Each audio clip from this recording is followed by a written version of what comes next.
Hey, what's going on, guys? It's Brain Bean here again. Today, we're going to be taking a look at Ducky's new 1-3 series of keyboards. I'm a little bit sick right now, so you have to bear with me, but I am really excited to have been hands-on with this thing for a while, and I think I'm ready to give you all a pretty good overall impression of what you can expect with Ducky's 1-3 series. I think they've done a lot here to really improve on their existing stuff, and maybe made a questionable design choice or two, but we'll get to that here in just a minute. So let's talk about how you can pick up a 1-3 keyboard. It's available in 4 different form factors. So they're gonna have the regular 1-3 mini, which is your 60%er. They have the SF, although only in 2 of the colorways. They've got 10 keyless and full size. So I mentioned the colorways. Now they've got 4 kind of interesting color choices here. The 1-3 series is not gonna have any classic just black or white variations of the keyboard, which I think is kind of weird. And maybe we'll get those later with like the mecha releases or something down the line, which is probably inevitably in this thing's future.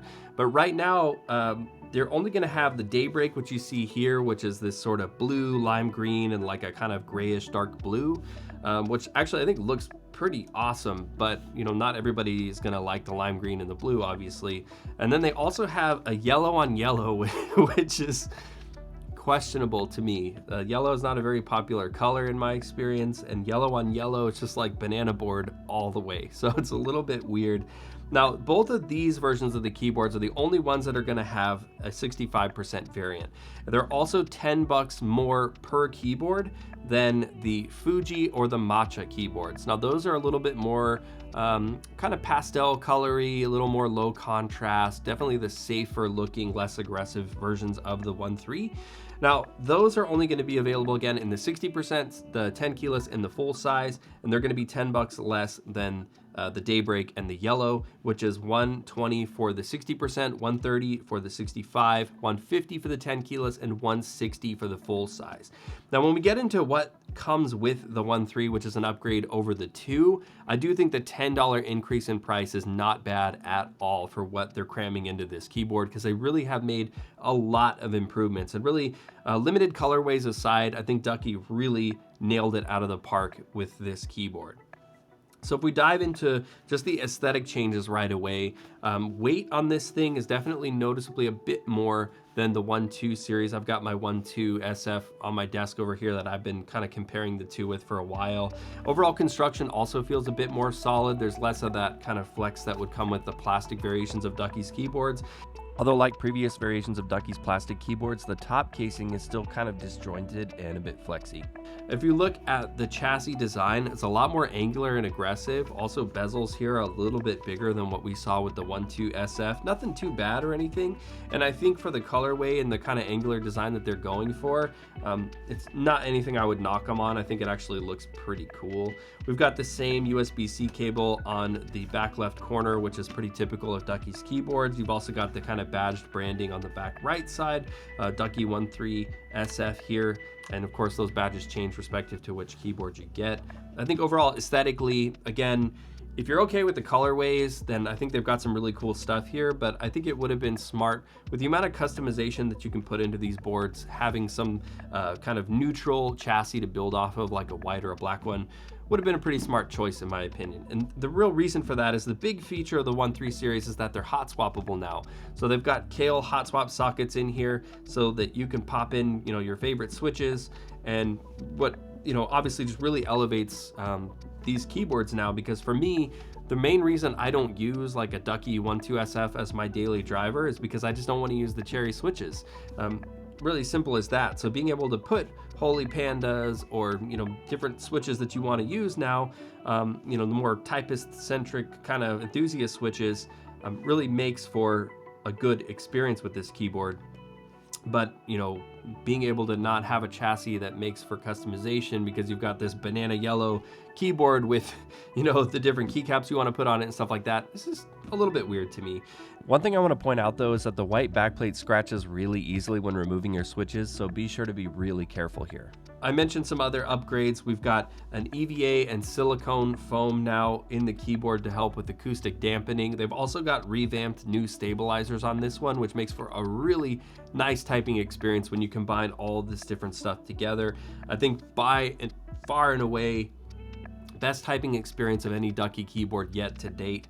And I'll give you a back-to-back sound test between my Ducky 1.2 SF and the 1.3 SF here. Now, I chose to get mine with cherry clears, which is kind of the closest that I can get to my more thocky, enthusiast grade tactiles, which I normally like Holy Pandas and stuff like that.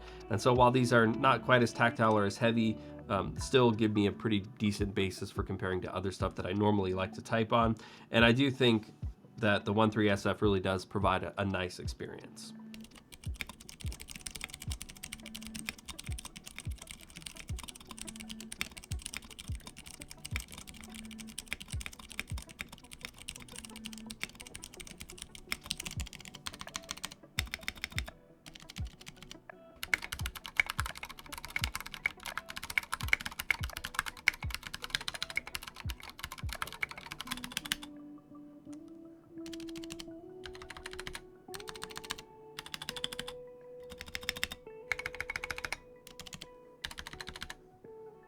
Looking at the keycaps on the 1.3 SF, again, a little bit different from Ducky's norm. We don't have the regular PBT shine-through keycaps that pretty much all their other stock boards have come with.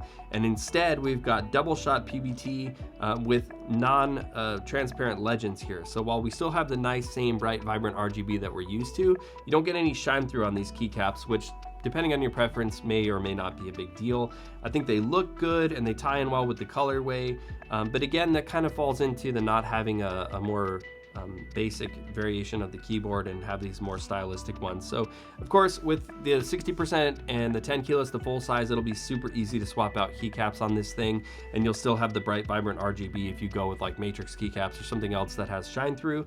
And again, on the SF you could, but again, the 65%ers are a little bit more difficult to do that, but still not too terribly bad. But overall quality on these nice thick PBT keycaps, nice texture to them. I think overall for a stock keycap, they're quite nice. So I don't want to make this incredibly long and drawn out because I think for the most part, you know what you're getting with a Ducky keyboard if you've seen, they've been around for a while, and if you've been in the industry and kind of looking at stuff, for the most part, you kind of know what to expect. But I do think looking at the SF in particular, for $130, when you factor in the better stabilizers, the hot swap capability, which alone in itself would have made it worth the $10, but with the better stabilizers and arguably the cool colorways, although it could also be a deal breaker depending on if it doesn't tickle your fancy, I think makes the 1.3 SF the easiest recommendable keyboard from Ducky to date. And I think also easy to recommend upgrading if you already own one of the other variations and you want just a better overall typing experience in terms of quality, and also want the ability to add in those Holy Panda switches or whatever you like to use personally, makes for a fantastic reason to recommend the 1.3 SF. Anyways, guys, that's it for this one. Let me know in those comments down below what you think about Ducky's 1.3 series. And of course, I've got links for you down in the description of different variations of this keyboard if you want to check them out. They are available for pre-order right now and should be coming out fairly soon. So anyways, guys, jump on that. But as always, thank you so much for watching. Stay safe out there, take care of each other, and I will see you in the next one.